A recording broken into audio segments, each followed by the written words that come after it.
let's transition and go out to Cleveland.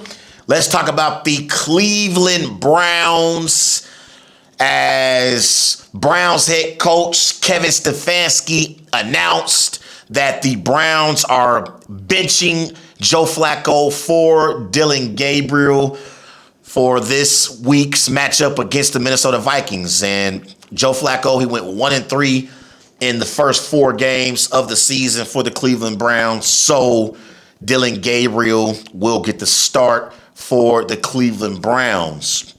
Now, before I talk about the Browns and whether or not I believe that's the right decision to bench Joe Flacco for Dillon Gabriel, I want to talk about Shedeur Sanders, as reporters went up to Shedeur Sanders after Stefanski benched Flacco for Gabriel, and they asked Shedeur Sanders about what he thinks about the Browns benching Joe Flacco for Dillon Gabriel. And basically, Shedeur Sanders, he didn't say anything. Like, he was saying words, but he didn't say them vocally for reporters to hear him. And there's reports out there about how Shedeur Sanders was responding to Rex Ryan. I guess Rex Ryan was on Sunday NFL Countdown and said something about how Shedeur Sanders needs to get in the front of the room and work hard and prepare and so forth. So it's speculation that Shedeur Sanders was responding to Rex Ryan, and basically by not saying anything, now I'm working hard, basically doing what Rex Ryan implied for him to do. It's also speculation out there about Shedeur Sanders was responding to Dillon Gabriel. I don't know what he was responding to. But before I even get to the Browns' decision to bench Joe Flacco for Dillon Gabriel, I want to talk about Shedeur Sanders and his response to reporters asking him about the Browns benching Joe Flacco for Dillon Gabriel. And my immediate thoughts when I watched Shedeur Sanders and I seen him not have anything to say at all to reporters as they came up to his locker, my immediate thought process and the thoughts that came to my mind were, they want me to shut up and dribble and be quiet and ball, but they still talk about me when I say nothing at all. And if you are Shedeur Sanders, I believe Shedeur Sanders is in a position where he is damned if he do, damned if he doesn't. And there are things that Shedeur Sanders could possibly say that will be misconstrued and taken out of context. So when Shedeur Sanders speaks, he shouldn't speak. And if Shedeur Sanders doesn't say anything, he should have said something. I believe Shedeur Sanders has been put in a position to where he's damned if he do, damned if he doesn't. And it's just an unfortunate situation for Shedeur Sanders.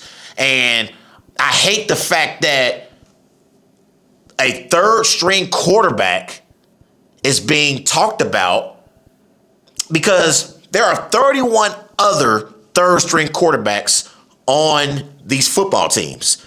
And none of these reporters on these other football teams are going up to the third-string quarterback and asking them questions. So I hate the fact that Shedeur Sanders has to even respond to reporters, because the 31 other third-string quarterbacks in the NFL, they don't have to answer questions by the media at all. They don't even have to answer questions asked by the media, because 9 times out of 10, they're not even being interviewed anyway. We don't even know who the third-string quarterbacks are on these other football teams in the NFL. But because it's Shedeur Sanders, who is the third-string quarterback in Cleveland, that's why these reporters are going up to Shedeur and asking him these questions. It's because of his last name. It's because he is Deion Sanders' son. And so, to me, Shedeur Sanders was put in a situation where he was damned if he does, damned if he doesn't. And it's unfortunate because no matter what Shedeur Sanders says or doesn't say, he is going to be criticized no matter what. But The thing that Shedeur Sanders has to understand is because your last name is Sanders, Shedeur, and your last name is so polarizing, you are going to be criticized no matter what you say or what you do. Just go and ask LeBron James. Now, I know it's two separate sports when it comes to the NBA and NFL, but no matter what LeBron James says, he will be criticized and critiqued for how he responds to reporters or how he conducts himself on the basketball court. Because we can't say nothing about LeBron James off the basketball court because he's had a perfect resume off the basketball court. LeBron James has never been in any kind of trouble throughout his career off the basketball court. And he's only done great things on the basketball court. But because your name is LeBron James, everything that you say or don't say will be critiqued by fans, people in the media, and that's just how it is when you have the James last name. And Shedeur Sanders has to understand that because he's Deion Sanders' son and he has the Sanders last name, no matter what he says or how he says it, or even if he doesn't say it, especially in this particular case, he will be criticized. And it's unfortunate because 31 other teams have third-string quarterbacks on their football teams, and these 31 other third-string quarterbacks are not being interviewed by the media. Hell, I don't even know who these third-string quarterbacks are on these 31 other football teams. But because Shedeur Sanders is the quarterback in Cleveland, these reporters are going up to Shedeur and asking him questions. Why are they not asking Dillon Gabriel questions? He's the starting quarterback now.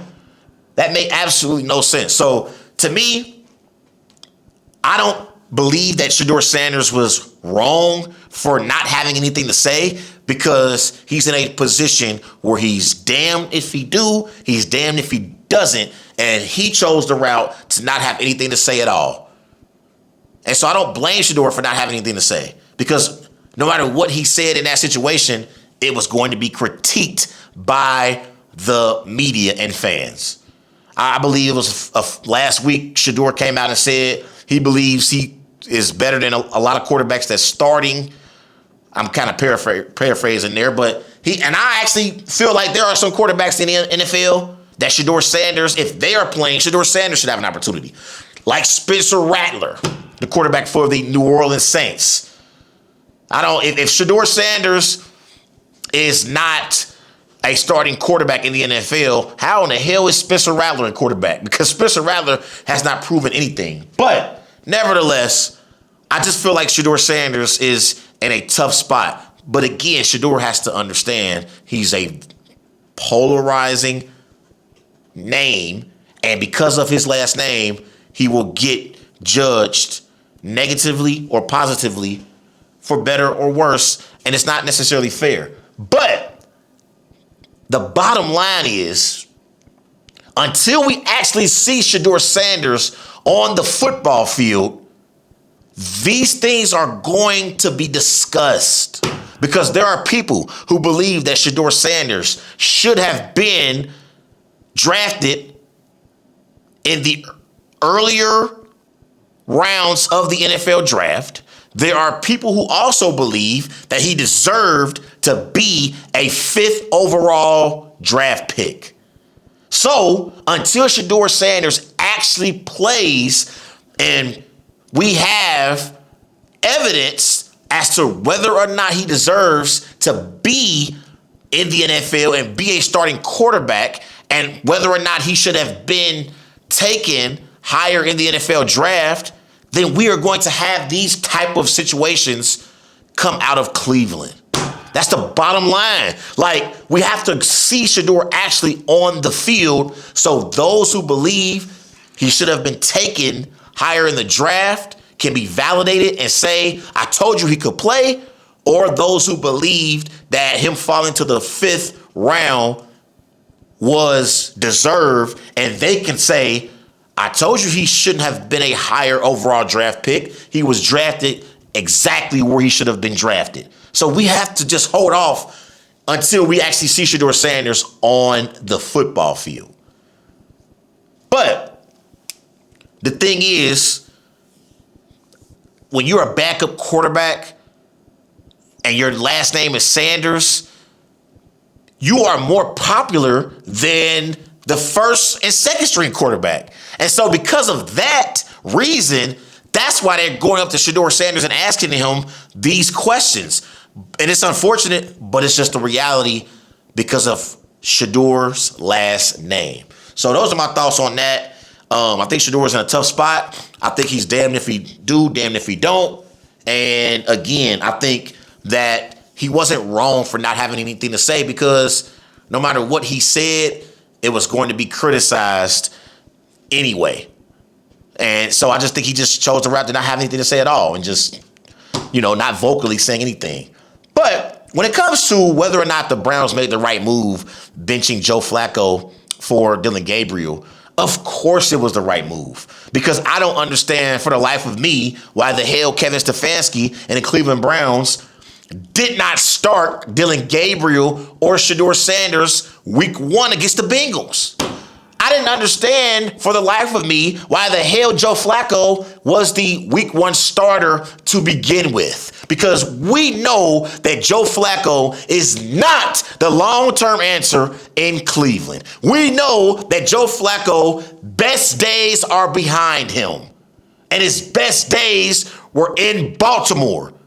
And so the Browns, they had Joe Flacco on the roster a few years ago. They let him go. They brought him back just to have him start over Dillon Gabriel and Shedeur Sanders. And Joe Flacco is probably going to retire at the end of the season. So we know Joe Flacco is not the long-term answer at the quarterback position for the Cleveland Browns. To me, coming into this season, Browns fans and the Cleveland Browns organization, they should have been realistic and have realistic expectations for this football team. And if you are a realistic fan and have realistic expectations, to me, this season should not have been determined on wins and losses. It should have been based on whether or not you can find who your future franchise quarterback is going to be, whether it's Dillon Gabriel or Shedeur Sanders, because we all know it's not Joe Flacco. So to me, this is the right decision to bench Joe Flacco for Dillon Gabriel, but it's a decision that should have been made prior to the season. If you are a Browns fan or if you are the Browns organization coming into the season, you should not have been thinking about wins and losses. You should have been thinking about who is our franchise quarterback moving forward. Are they on the roster right now? Is it Dillon Gabriel? Is it Shedeur Sanders? Or do we need to draft a quarterback in the 2026 NFL draft? That's where the Cleveland Browns priority should have been prior to the season. But now they have went to Dillon Gabriel. I believe that Dillon Gabriel should get an opportunity to see if he can actually play at the quarterback position for the Cleveland Browns. I don't believe that Dillon Gabriel is better than Shedeur Sanders, though. But because the Cleveland Browns decided to draft Dillon Gabriel over Shedeur, I understand why Stefanski is giving Gabriel a chance to start. My only question for Stefanski is, why the hell is Shedeur Sanders still the third string quarterback? Why is Shedeur Sanders not the backup quarterback now that you have benched Joe Flacco? Because you're not going to go back to Joe Flacco. Joe Flacco's tenure in Cleveland is officially over. So why is Shedeur Sanders not the second string quarterback instead of Joe Flacco? That makes no sense to me, because I'm of the belief that if Dillon Gabriel goes out there and he struggles, we're heading into week 5. I would say probably around week 11 or week 12. I'm of the belief that Shedeur Sanders is going to get an opportunity around week 12 or week 13, around November and December. And so I don't understand why the hell the Browns have Joe Flacco listed as their second string quarterback. Makes no sense to me. Makes no sense to me whatsoever, because you're not going to go back to Joe Flacco. If Dillon Gabriel does not perform at a competent level, you're going to go to Shedeur Sanders. So, I don't know. I just think that there are things that are being done in Cleveland to bait Shedeur into having something negative to say. And I also just question their decision-making overall. Like, it makes no sense to why Shedeur Sanders is a third-string quarterback when we know Joe Flacco's time in Cleveland is over. And his career, honestly, is over as well. So why is Shedeur not the second-string quarterback behind Dillon Gabriel?